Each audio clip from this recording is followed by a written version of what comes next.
Continuamos en La Venganza Será Terrible por las 7:50. Recuerden que también estamos en contacto en redes como La Venganza Radio, así nos encuentran. Y hay un WhatsApp donde pueden escribir los oyentes. Les pedimos que escriban y no que graben audios, que es 6585-5580.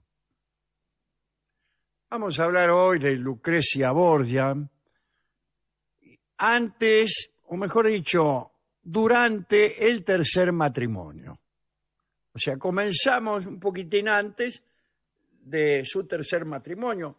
O sea que ya se casó con Giovanni Sforza, un hombre que fue repudiado falsamente por impotente.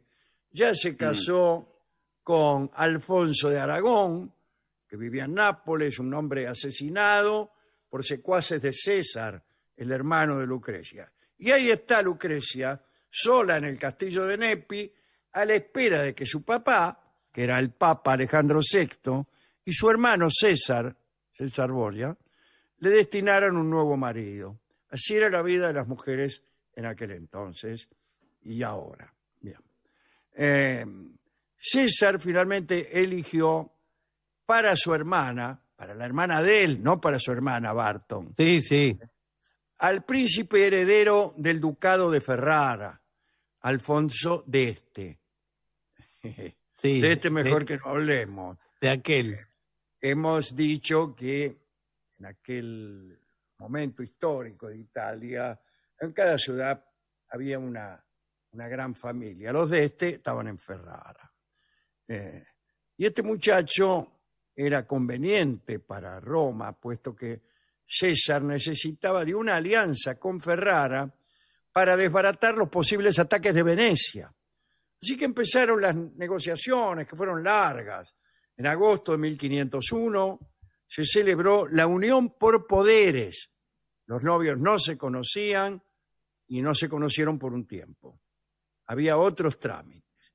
Bueno, poco más tarde, dos enviados de Ferrara, Gerardo Saraceni y Ettore Berlinghieri, que eran juristas, se presentaron en el Vaticano para saludar a la futura duquesa de Ferrara, Lucia. Debían presentar un informe sobre ella y su virtud a los nobles ferrareses. La hija del Papa les pareció que lucía un poquitito fatigada. Sí. Porque, bueno, contenta por el próximo matrimonio, Lucrecia se pasaba todas las noches de juerga. Pero, como quiera que sea, los enviados hicieron el viaje a Ferrara y allí contaron que estaba todo bien y entonces Lucrecia viajó. Cuentan que Alfonso d'Este, el marido, no tuvo paciencia y que salió a encontrarla enmascarado allá por Castel Bolognese, una ciudad fronteriza, hasta donde había llegado Lucrecia. Ella supo quién era el enmascarado que se le acercó gentilmente. Se gustaron, ¿eh? Después del primer semblanteo, Alfonso se retiró a Ferrara y ahí la recibió oficialmente y ahí se hicieron las fiestas nupciales. Terminados los festejos, Lucrecia se fue a la alcoba nupcial. Muy bien, todo muy lindo. Mujeres, pelados, Sí. parientes, escribanos. Ah, no, prelados. Prelados, señor, ya me parecía raro. Pelados también había. Bueno, Sí, inclusive bueno. pelados también. También, sí. Escribanos prelados. Sí. Y príncipes de distintas casas. Todos estaban en la antecámara, tratando de escuchar, de percibir los ecos de la noche de bodas. Por ejemplo, No, señor. o pequeñas observaciones. ¡Epa! Dice, ¿no? Se oye una voz que dice, ¡epa! Deje algo para mañana. Bueno, Alfonso se reveló como un esposo galante, en fin. era un hombre, Alfonso era un hombre moreno, ¿qué tal? De contextura fuerte, apasionado por los cañones, no por Sí. los cañoncitos de crema ni por los No, canones, no. sino por la construcción de canolis, de cañones, quiero decir. Estuvo prácticamente toda su vida detrás de un gigantesco cañón, que al final ni me acuerdo yo si lo construyó o no lo construyó. También le gustaban los caballos, los perros y los torneos. Tocaba la viola da gamba. Le gustaba modelar y pintar porcelana. Era un hombre a veces extravagante. Le gustaba andar desnudo por la corte y se divertía con algunas maldades. Una vez soltó en la plaza del Duomo un toro furioso perseguido por los perros, con lo cual provocó accidentes mortales mientras él se reía contemplando desde un balcón del palacio. Cuentan que Alfonso tenía todo un harén y dedicaba a sus ocupantes el tiempo que le dejaban: los asuntos de Estado, las guerras, la caza, la fabricación de cañones y su esposa. Dicen que era poco selectivo. Le gustaba a cualquiera, le gustaba. Sí. Hay que decir que una vez casado, sin embargo, ninguna lo distrajo de sus deberes conyugales, que cumplió con puntualidad. ¿Qué día es Bueno. hoy? Sábado. Bueno, qué bien. Lucrecia se hacía la distraída respecto a los amoríos de su esposo. Reunió una corte de poetas para matar el aburrimiento, y con muchos de ellos se sospecharon relaciones que llenaron de celos a Alfonso. Uno de los principales amigos de Lucrecia fue el poeta Ercole Strozzi. Dice la crónica que era un hombre rengo de nacimiento que compensaba sus problemas físicos con una obra poética que entusiasmaba a las damas. Un día Lucrecia le dio en recompensa de sus versos una rosa que previamente besó. Bueno. Alfonso se enteró de eso. Le habrá dicho. Así que andás entregando rosas que previamente besaste a Strozzi. Rosas. Como hombre te perdono mis cadenas, pero como argentino las de mi patria no. Sí. No, señor. No. Vilipendias Bueno, con tu mirar siniestro. sí. Pero hubo otras relaciones. En la casa de Ercole Strozzi, Lucrecia conoció a otro hombre, el sabio veneciano Pietro Bembo. Había llegado a Ferrara con una rica biblioteca. Su casa de Ostelato fue centro de reunión para justas de oratoria y recitales de poesía. Lucrecia se enamoró y él también.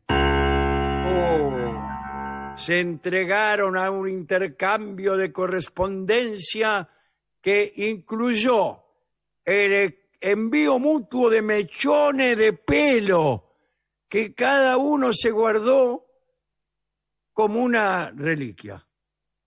Para escribirse tenían un código secreto. Y Ercole Strozzi, que amaba a Lucrecia, la ayudaba a escribirse con Pietro Bembo. Un día se enteró Alfonso y dijo: «Ma come? Y sí, bueno, claro.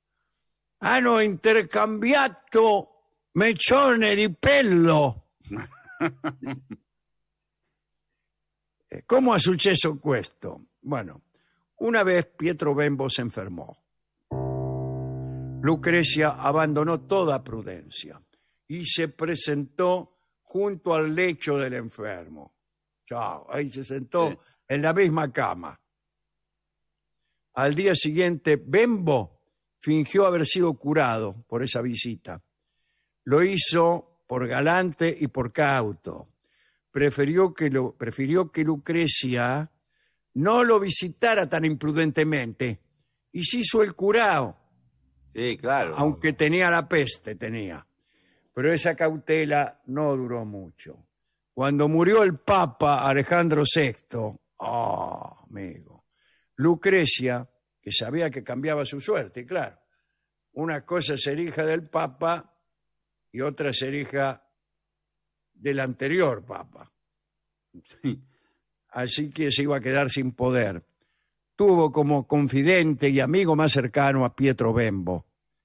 Pero vamos a contar brevemente lo que pasó con el Papa. En agosto de 1503, Alejandro VI y su hijo César fueron a cenar al viñedo del señor de Corneto,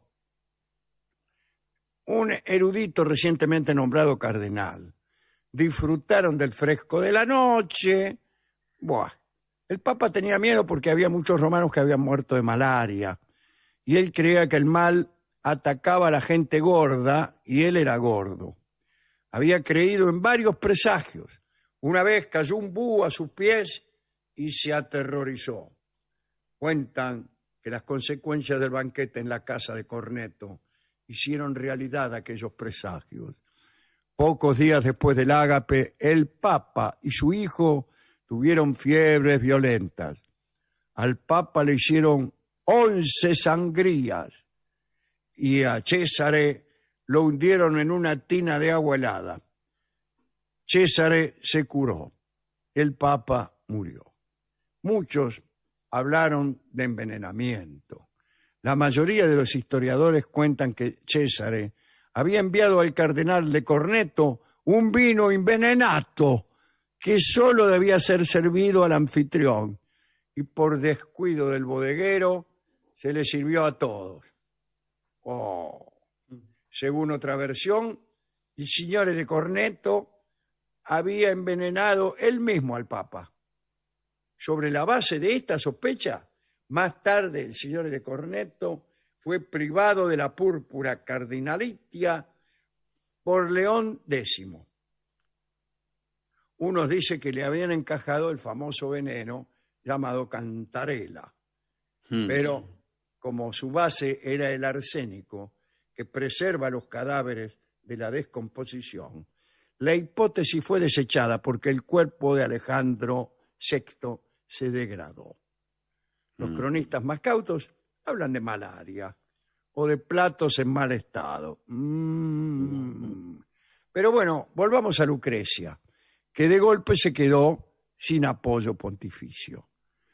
Siguió un intercambio de cartas tan frecuente entre Pietro Bembo y ella que Alfonso de volvió a sospechar.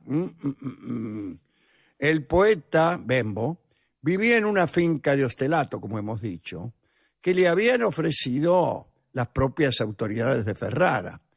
Alfonso lo expulsó educadamente.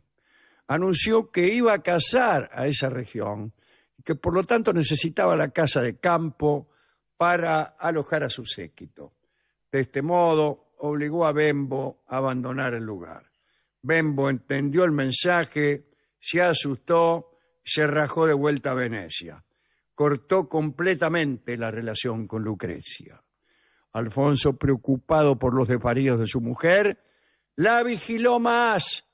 So pretexto de intimidad, hizo construir en el castillo un pasaje interior que le permitía llegar en cualquier momento a los aposentos personales de Lucrecia. Recuérdense que por esos tiempos, aunque vos fueras el esposo, tenías que cumplir unos protocolos para ingresar en el espacio privado de una princesa.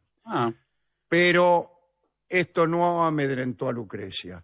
Tiempo después, Lucrecia se enamoró de su cuñado. Cuñado era Francisco de Gonzaga, que era el esposo de Isabel d'Este, la hermana de Alfonso. Y ahí empezó otra serie de correspondencia.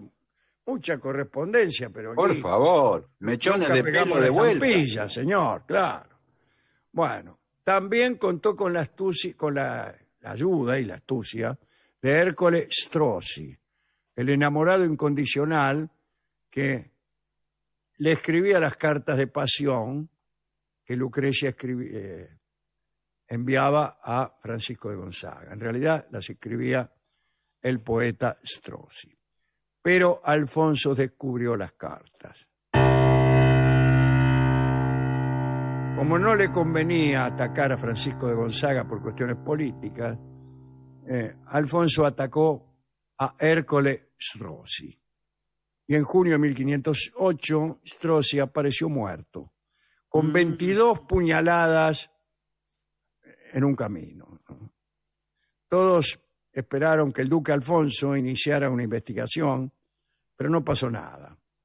Un fastuoso, otra vez, pero esta vez funeral, Sí. reunió a todos los intelectuales ferrarenses, pero no apareció ningún funcionario.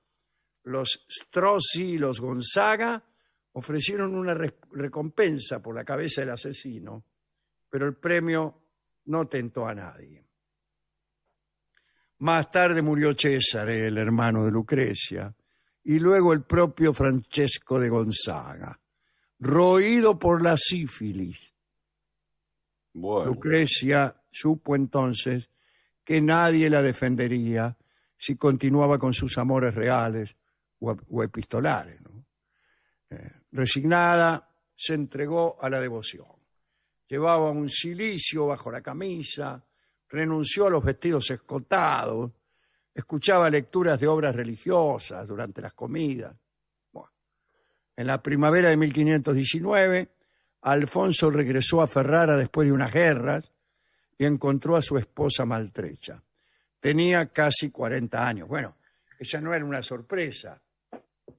Claro. No es que se fue hasta la esquina y cuando volvió la mina tenía casi 40 años, no.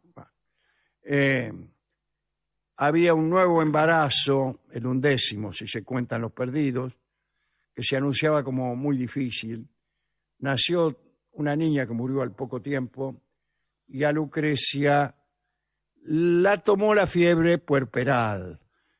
Pidió que se solicitara ante el Papa León una indulgencia plenaria para asegurar su salvación. Mirá si se iba al infierno, ¿no?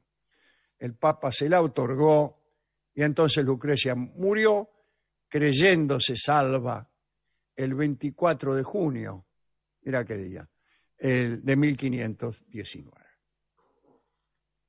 Así terminó la historia del tercer matrimonio de Lucrecia y terminó también su vida. No fue feliz ella con Alfonso,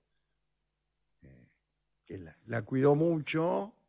Hay episodios que no se cuentan aquí, pero son realmente una gran crueldad por parte de Alfonso.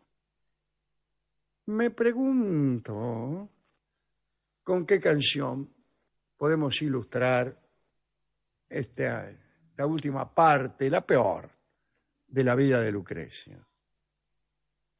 Vamos a escuchar Cartas Viejas, en la versión de Gardel.